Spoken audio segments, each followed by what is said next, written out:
আল্লাহ রাব্বুল আলামিন বললেন, তুই যদি কিয়ামত পর্যন্ত আমার বান্দাদেরকে গোমরাহ করতেই থাকিস, আমি রহমান, আমি রহিম, আমি গফফার, আমি কিয়ামত পর্যন্ত আমার বান্দাদেরকে ক্ষমা করতেই থাকবো।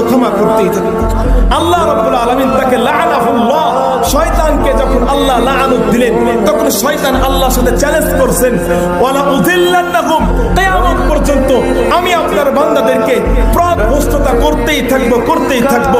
প্রশ্ন হলো কেন? কারণ হলো যখন আল্লাহ রাব্বুল আলামিন ওয়া ইয ক্বালা রাব্বুকা লিল মালাইকাতি ইন্নী জাইলুন ফিল আরদি খলিফা, পৃথিবীর মানুষকে সৃষ্টি করার জন্য ইচ্ছা পোষণ করলো, ফেরেশতাদেরকে বললেন, আমি তো মানব জাতিকে সৃষ্টি করতে দেই, তোমাদের অভিমত কি? ফেরেশতারা বললেন, ক্বালু আতাজআলু ফিহা মান ইউফসিদু ফিহা, ভাই দুনিয়াতে আমরা রক্ত, খুন, খারাপি ইবাদত করি না। আল্লাহ রাসূল আল্লাহ